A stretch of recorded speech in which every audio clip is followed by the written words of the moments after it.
Alright, I'm back. Oh, we'll get into some Mass Effect here again.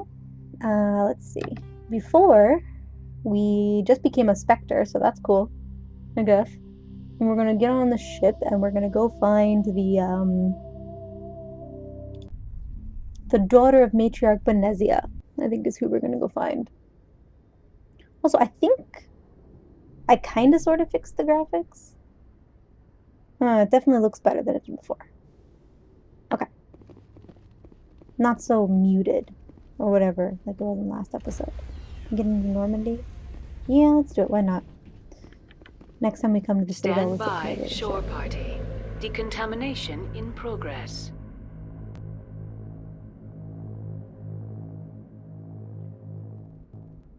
What would happen to Captain Anderson? Survives 100 battles and then gets taken down by backroom politics. Yeah, well. Just watch your back, Commander. Things go bad on this mission, you're next on their chopping block. Captain Anderson should be the one in charge.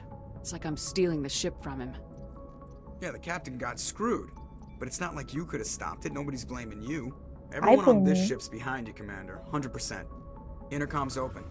If you got anything you want to say to the crew, now's the time. This is Commander Shepard speaking. We have our orders. Find Saren before he finds the conduit. I won't lie to you, crew. This mission isn't going to be easy. For too long, our species has stood apart from the others. Now it's time for us to step up and do our part for the rest of the galaxy. Time to show them what humans are made of. Our enemy knows we're coming. When we go into the Traverse, Saren's followers will be waiting for us. But we'll be ready for them, too. Humanity needs to do this. Not just for our own sake, but for the sake of every other species in Citadel space. Saren must be stopped, and I promise you all, we will stop him. Well said, Commander. Captain will be proud. The captain gave up everything so I could have this chance. We can't fail. Yes, ma'am. Yes, we're not gonna fail, apparently. Commander, something you need? How's the Normandy performing? Is she everything they said she'd be? She's the best ship in the fleet. If you've got a pilot who knows how to handle her. Balance isn't what you'd expect. Takes a while to get used to that oversized drive core we got stuffed in the back, and her power can sneak up on you if you're not careful. The Normandy's probably too much ship for your average Alliance pilot, Commander. Lucky for you, I'm anything but average. I like to know my crew. Mind if I ask you a few questions? I can see where this is going. You did a background check on me, didn't you? Well, I'll tell you the same thing I told the captain. You want me as your pilot. I'm not good. I'm not even great. I am the best damn helmsman in the Alliance fleet. Okay. Top of my class in flight school, I earned that. All those commendations in my file, I earned every single one. Those weren't given to me as charity for my disease. I'm sorry, Joker. I didn't even know you were sick. You mean you didn't know? Oh, crap.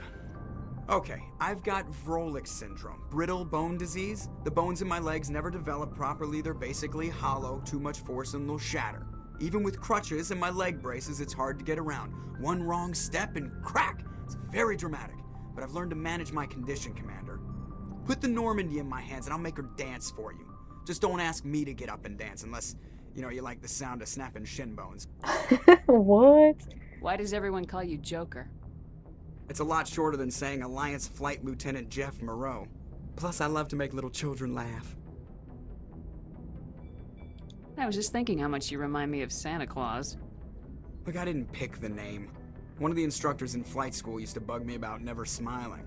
She started calling me Joker, and it stuck. Why didn't you ever smile? Hey, I worked my ass off in flight school, Commander. The world's not gonna hand you anything if you go around grinning like an idiot. By the end of the year, I was the best pilot in the academy, even better than the instructors, and everybody knew it. They'd all got their asses kicked by the sickly kid with the creaky little legs. One guess who was smiling at graduation? I need to know more about this Vrolik syndrome if I'm putting my ship in your hands. Yeah, of course you do.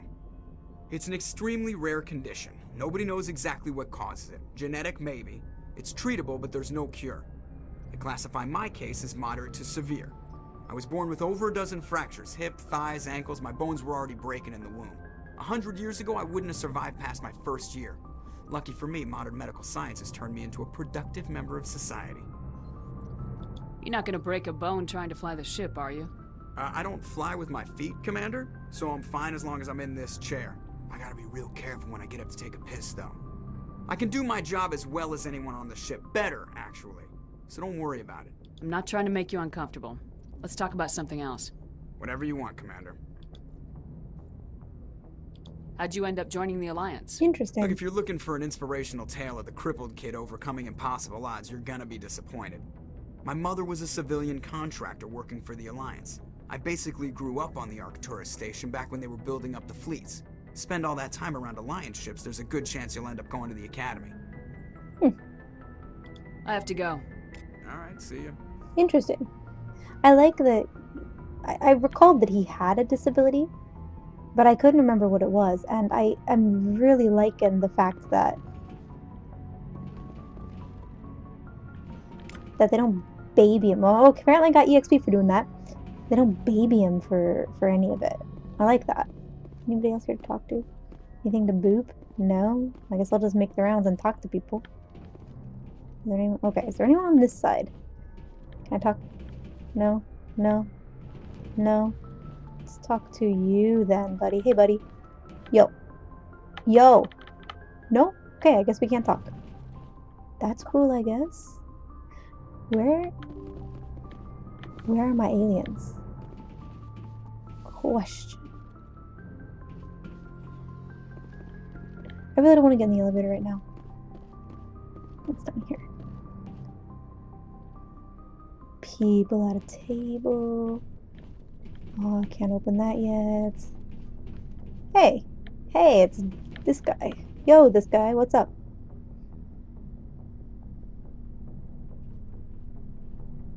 Anything you need, Commander? Just trying to get a sense of where the crew's at. Thoughts? I've wasted enough of your time for now, Commander. We'll have time for personal debriefings later. Okay. What's your opinion on the last mission? I don't see how we could have done things any better. At least not without getting to Eden Prime sooner. And we were on the scene faster than any other Alliance ship could have been. We'll talk another time, Lieutenant. Commander? Oh. I guess I'll take those. Fuck off, Caden. Sleeper pod. I guess that's where people sleep.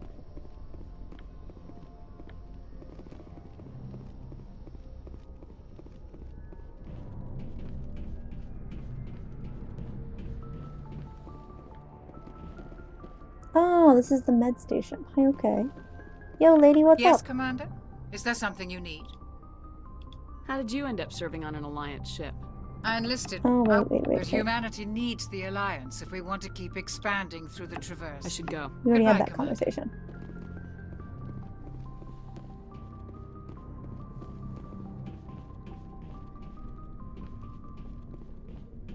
Anything over on this side? Nada? Oh, there's a boopable. Boop.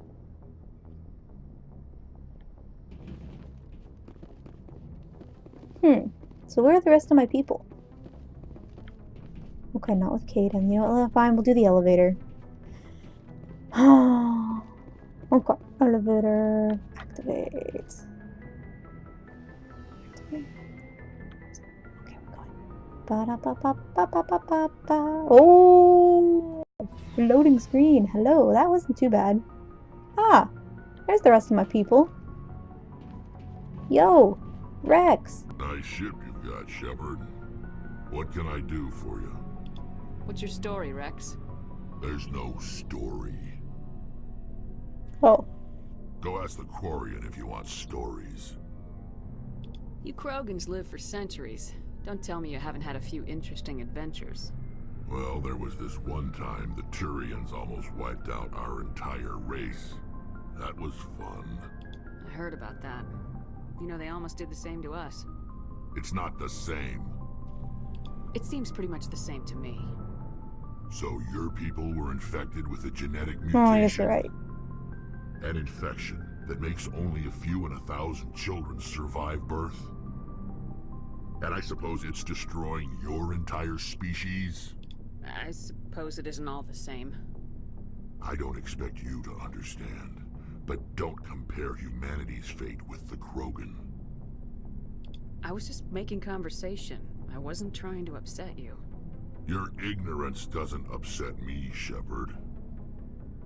As for the Krogan, I gave up on them long ago.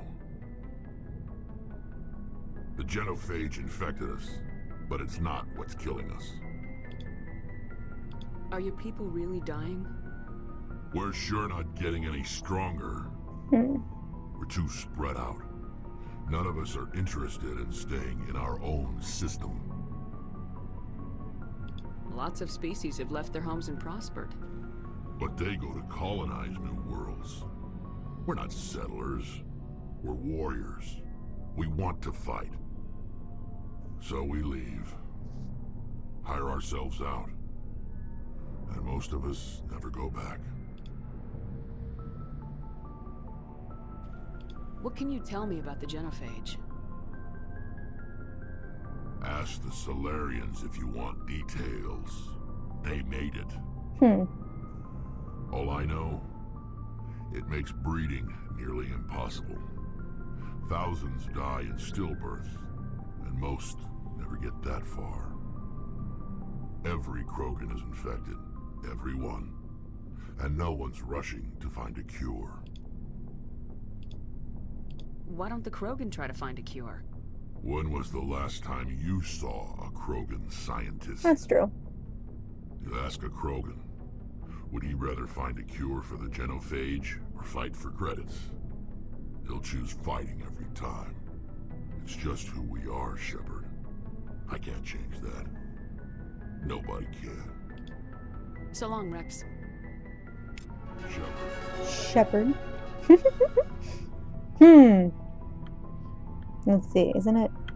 No, it's not J, it's U. Yeah. Level up time. Do some Spectre training. Because that seems like a good thing to do. Oh, that's cool. Commander, What's your opinion of the last mission? kinda wish you'd got there sooner, Commander. Sorry. No offense, I appreciate the rescue. I just wish... You wish we'd been able to save the rest of your unit. Yes, ma'am. If I had been more alert, we wouldn't have been cut down by an ambush. The Geth are perfect ambushers. They don't move, they don't make noise, they don't even breathe. They have flashlight heads, ma'am. I'll make sure it doesn't happen again. That's true. They do have flashlight heads. Do you have a few minutes to talk? One-on-one? I'm sorry, Commander. I need to get my duty squared away. I wouldn't mind talking more later, though. Okay. Dismissed, Chief. Ma'am. Alrighty. Let's see. Thanks for bringing me on board, Commander. You're I welcome. knew working with the Spectre would be better than life at CSEC. Have you worked with the Spectre before? Well, no, but I know what they're like. Uh-huh. Spectres make their own rules. You're free to handle things your way. At CSEC, you're buried by rules. The damn bureaucrats are always on your back. For the most part, the rules are there for a reason. Maybe. But sometimes it feels like the rules are only there to stop me from doing my work. I If I'm trying forgot. to take down a suspect, it shouldn't matter how I do it, as long as I do it. But CSEC wants it done their way. Protocol and procedure come first. That's why I left. I feel like he's young in this. Like, he hasn't developed or anything. He's just like a loose cannon dude. So you just quit because you didn't like the way they do things? There's more to it than that. It didn't start out bad, but as I rose in ranks, I got saddled with more and more red tape.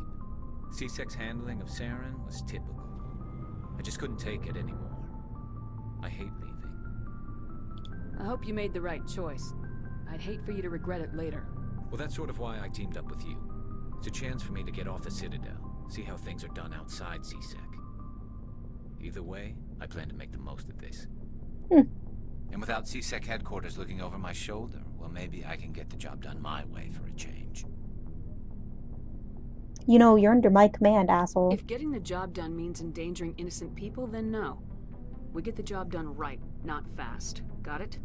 I wasn't trying to. I understand, Commander.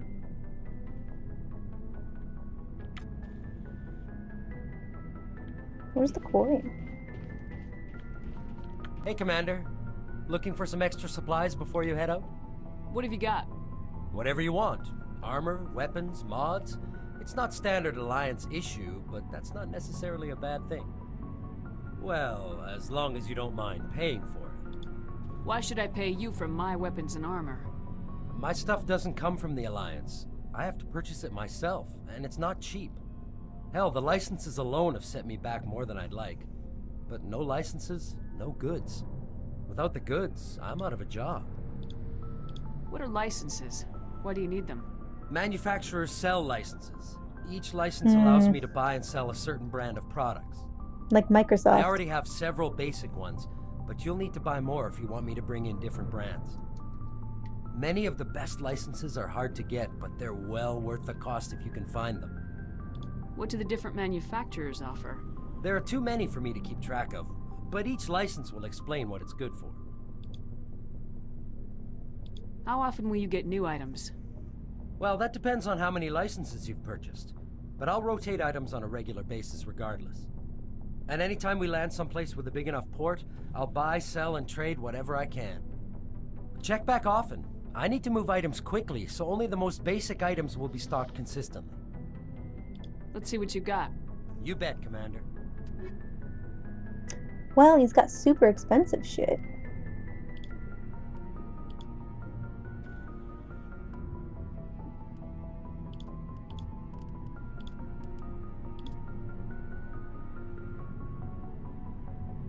Oh, I definitely have a better one there. Interesting. Actually, I did get shit, didn't I? There we go, yo. Assault rifle. Shotgun. Yeesh. I mean, it's a reasonable shotgun, I suppose. Sniper rifle. I'm better off giving that maybe to Garrus or something.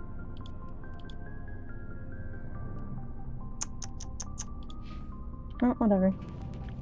Where's she? Over here?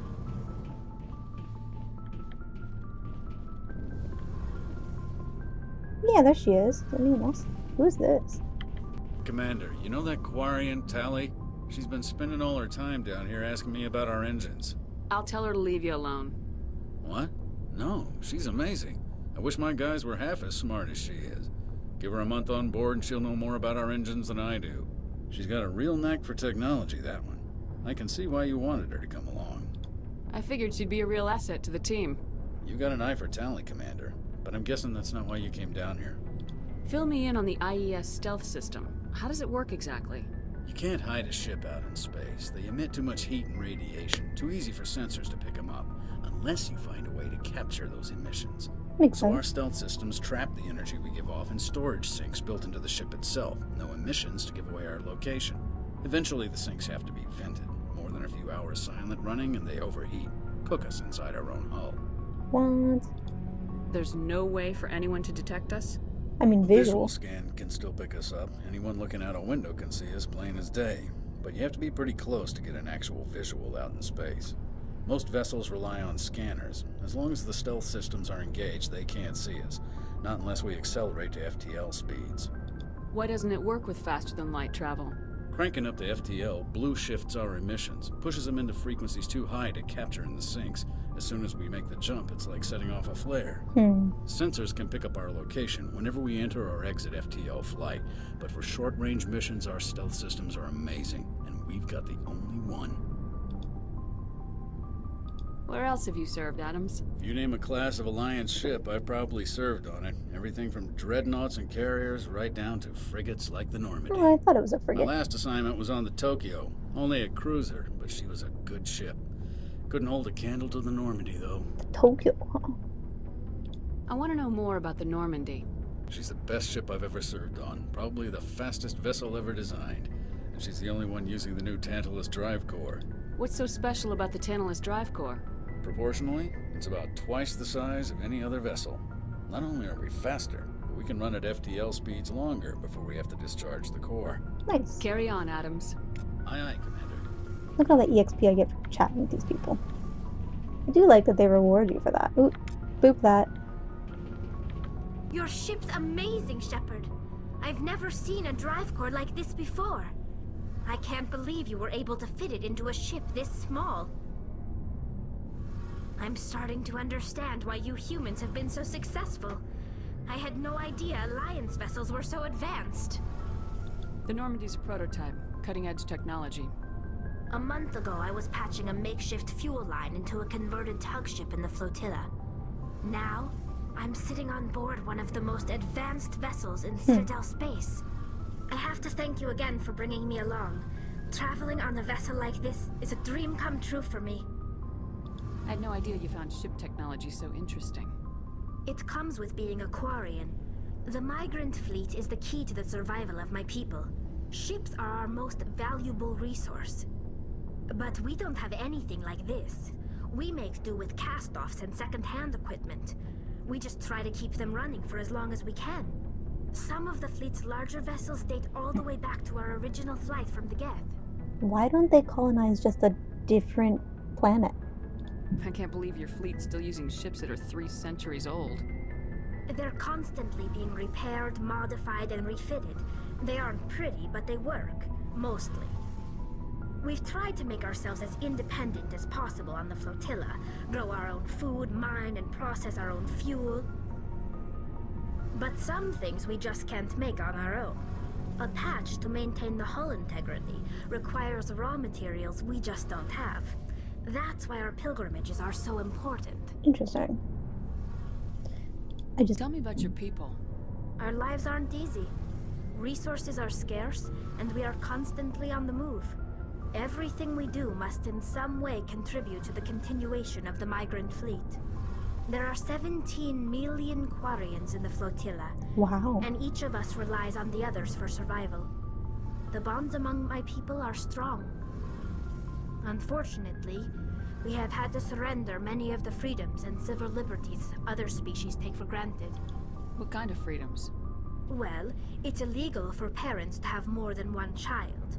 If our population grows too much, it would strain our resources to their breaking point. Of course, we also can't allow our numbers to become too few. If our population is in decline, the rule against single births is temporarily repealed. In extreme cases of population decline, incentives are even offered to encourage multiple births, though the Conclave hasn't had to take such measures in nearly a century. That's your government. The Conclave is our civilian branch of government.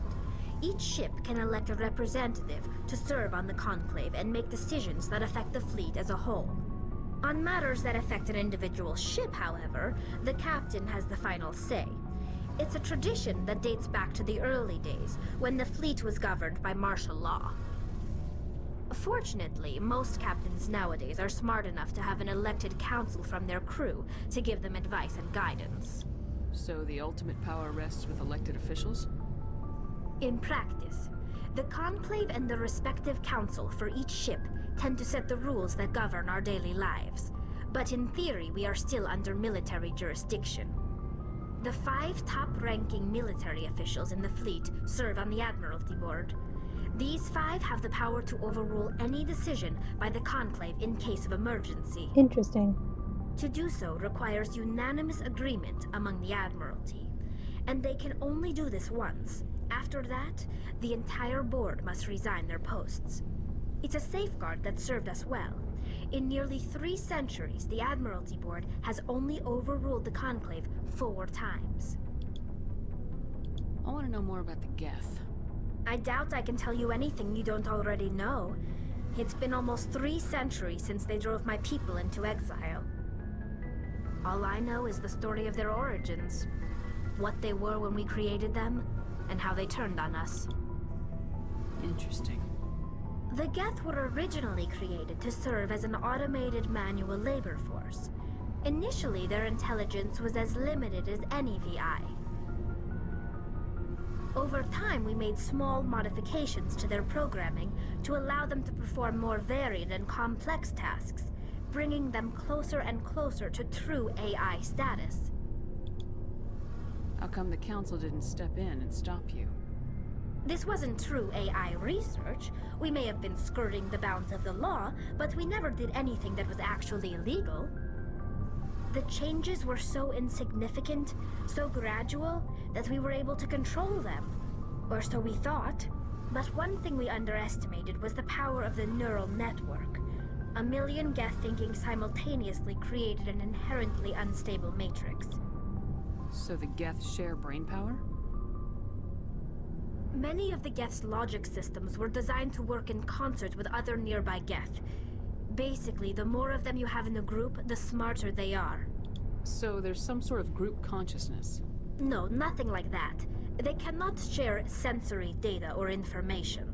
Their programming cannot handle that much simultaneous input. Each Geth maintains an individual awareness and identity.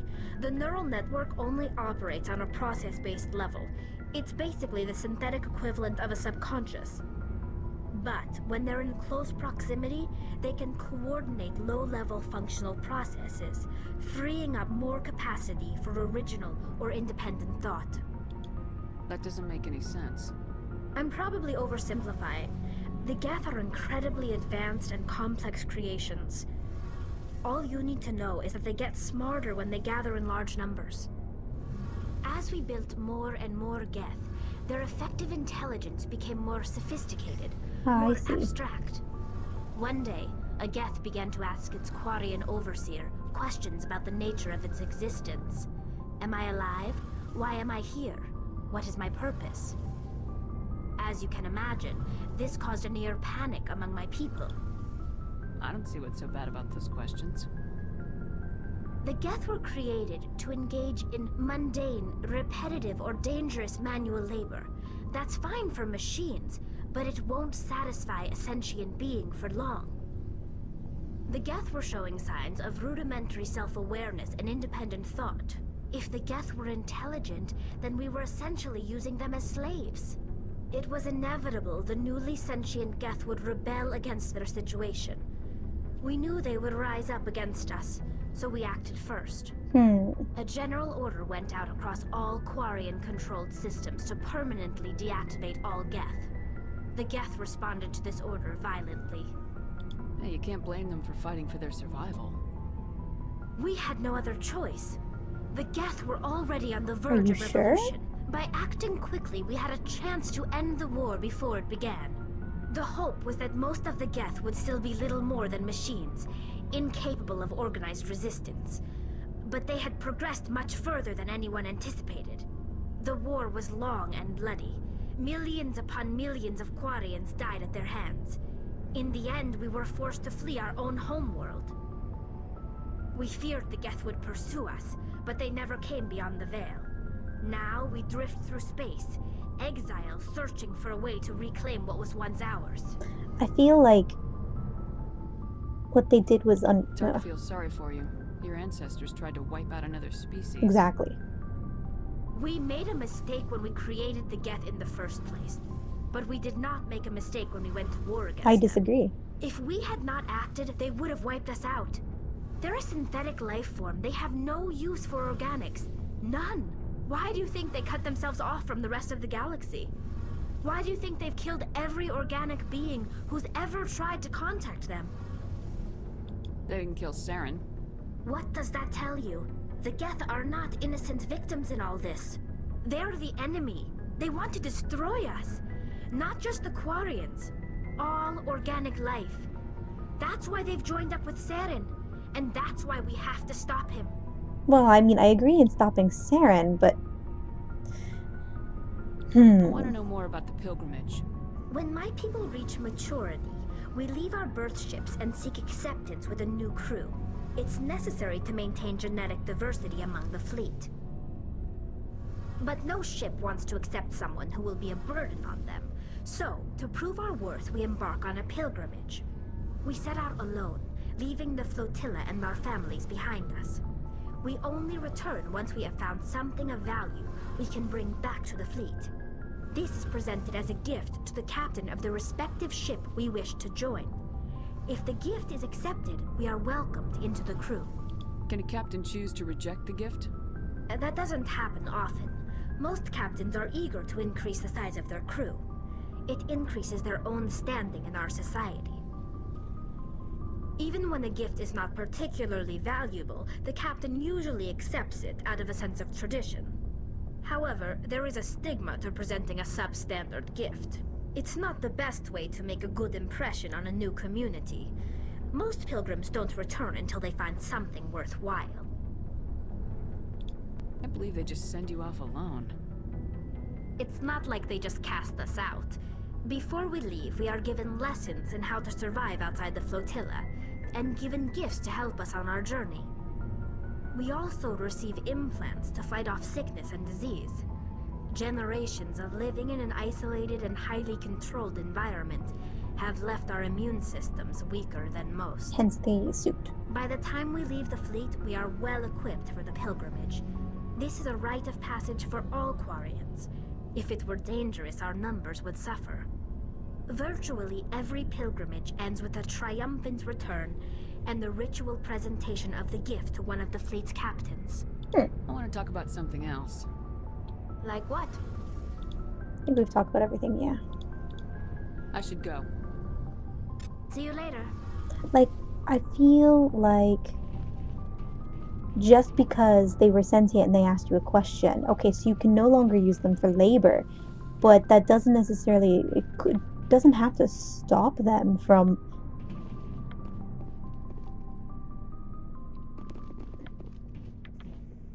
I just don't understand the fear, right? All they did was ask a question. I don't understand why you would, like, kill them for that. They're sentient. Every sentient being has a right to live. You know, you would just hope that the sentient machines would also feel the same, I suppose.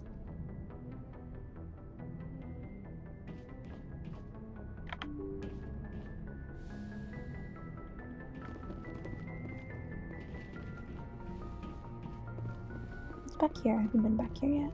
FTL comlink. Oh, we'll boot that shit. Booped.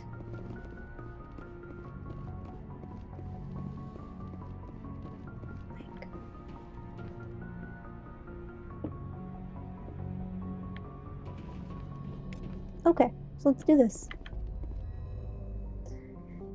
Now that I've like talked to damn near everybody, right click to zoom out, left click to zoom in, select the destination.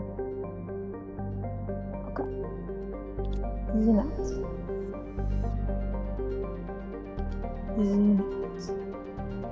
Zoom. Oh my god. Okay, Novaria. I don't want to go there. Exodus cluster. Oh my gosh, there's so much shit.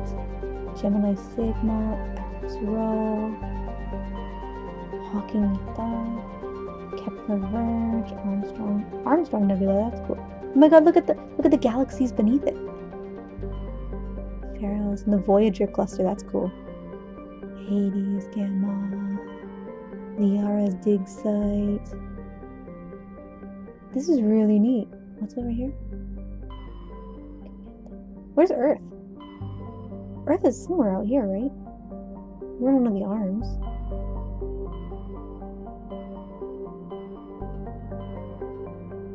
Well, let's go here.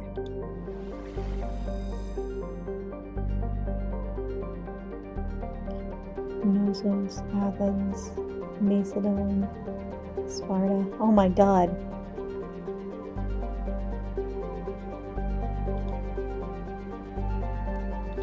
Yes. I think. Oh, cool, cutscene. Taking off. Flying away.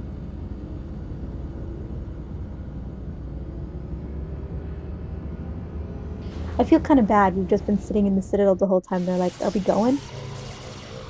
Shepard, are we going? Oh, sorry, I had to talk to everybody first. I desperately needed to know about FTL and the Quarians. Okay?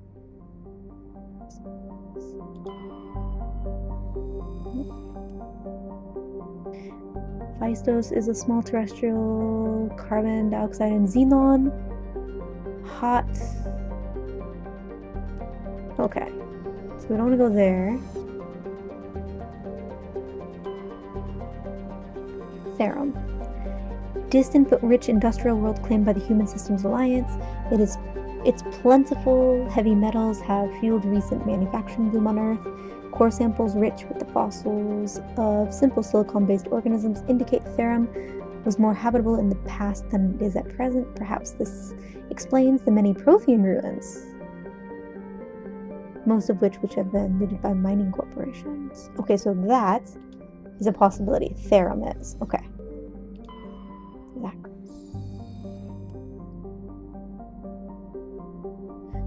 Zachros is a terrestrial world with nitrogen methane atmosphere containing trace amounts of hydrocarbons. Frigid surface is composed of water, ice, and hydrocarbon slush.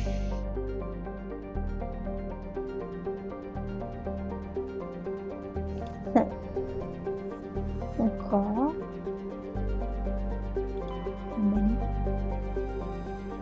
Normandy is a terrestrial world with an unusually thin atmosphere of krypton and xenon. Its surface is composed of silica with deposits of carbonaceous materials.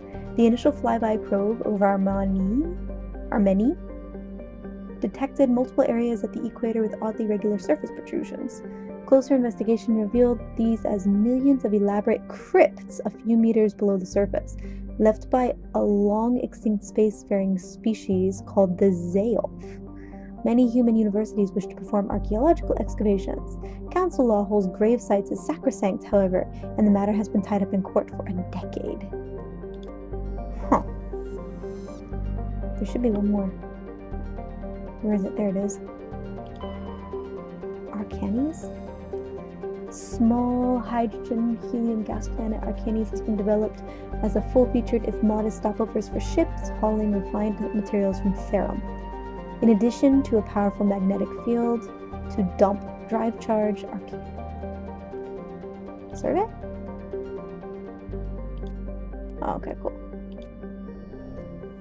Okay, what if we back out? Can I click here and it not be a problem? Oh. Well, whatever, let's look at them all. I need to go to Prothean ruins, it said. So there's definitely one back there. Are there any Prothean ruins in here? Geological properties of Salamis have been scanned from orbit, but little else is known about it. Due to its thick carbon dioxide atmosphere and proximity to the energetic star Athens, the equatorial daytime temperatures have been known to turn the surface molten. The crust is composed of iron with deposits of platinum group metals. Yeah, no! No, let's not go there. Let's try this with Proteus. Like the Hanar homeworld, Proteus has more than 90% oceanic cover. The incredible heat thrown off Athens raises global humidity to 100%, creates constant cloud cover, and powers colossal typhoons that rage across the surface year-round. Hot, humid, and storm-racked, Proteus' rare combination of oxygen, nitrogen atmosphere, and carbon-based biosphere nevertheless recommend it for colonization. A pilot program is studying the possibilities of colonies below the ocean surface, safe from the worst effects of the weather. So Rapture?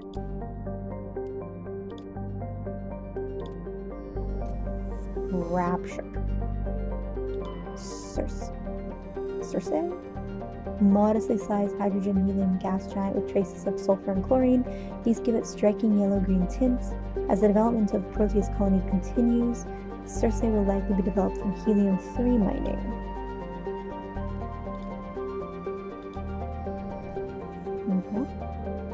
Nausicaa.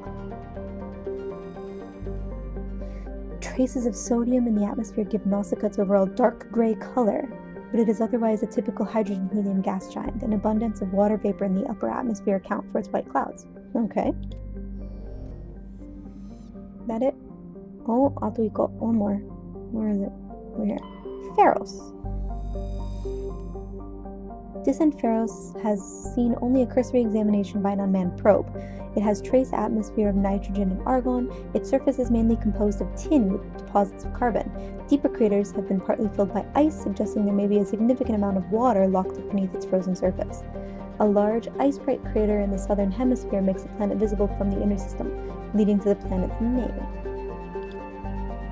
Turian insignia recovered. Scans of the planet Pharos revealed an abandoned base on its moon. The recon team found nothing of interest, but much of the debris was marked with the Magna Colony insignia. Interesting. Okay, so there wasn't anything in that one. Let's try Macedon.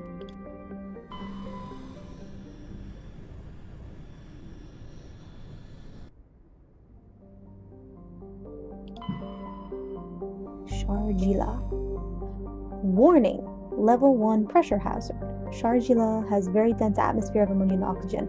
Its temperature surface is mainly composed of alumina with deposits of sulfur. Comm buoys in the system have recently logged the number of unregistered vessels operating nearby. Shargila has an extensive silicon-based oxygen-breathing ecology. Heavily populated areas are covered with fine silica, silicon dioxide, dust, the respiratory byproduct of the world's higher animal forms. High-speed surface winds, often laden with abrasive silica dust, present a hazard. In areas where the wind deposits a great deal of silica, pudding can be treacherous. EVAs are discouraged. Okay, we're not EVAing then. At least for now. Maybe I'll come back to it. Portland. Enormous terrestrial planet, half again the size of Earth. Despite its thick atmosphere, the weak output of the red dwarf Macedon leaves its surface biting cold. The crust is mainly composed of silica, but significant deposits of iron and other industrial metals are present. These lodes may prove rich enough to be profitably mined despite the heavy gravity. Matriarch's writings recovered. He was scanning the planet's poor land when a strange signal came from orbit. Navigator Presley determined the signal was from an ancient beacon. Your salvage team brought the beacon aboard and found one of Matriarch Dilinaga's writings in the storage department. Okay. Patavig. Patavig is the second of Macedon system's giant terrestrial planets, and by far the most interesting. Most of the surface is covered by a vast sea of liquid ammonia, in which a unique aquatic ammonia-based biosphere has developed. Interesting. While the frozen continents are largely bereft of life, a rich bounty of complex organisms, mainly larger than a human, flourish in the chilly toxic sea. While dreadfully inhospitable to humans, Patavig is suitable for colonization by the Volus. Negotiations between the Systems Alliance and the Volus patrons, the Turian hierarchy, have made good progress. Huh. Boop. Fargelus? Standard hydrogen helium gas giant with an abundance of airborne hydrocarbons. Xenon. Okay, so there was nothing there. So let's check this last one, but I think I know where we're going.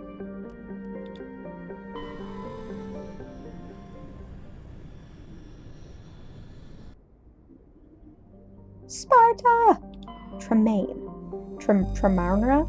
Wait, isn't this the vegetable from Guild Wars 2? Because that's what it is now. Vegetable is a dwarf planet composed of light magnesium silicates with deposit of aluminum. Its surface is covered by wide swaths of ancient dark basaltic lava, possibly indicating the world was created through an impact with some other body in the system. Vegetable's magnetic field is non-existent. This makes it impossible for ships to dump drive charge from orbit. That said, Vegetable's minuscule gravity allows for even cruiser-sized vessels to land safely for direct grounding. There's so many of them. Commander, I'm picking up a signal from the planet's surface. It looks like an automated distress beacon. Uh-huh.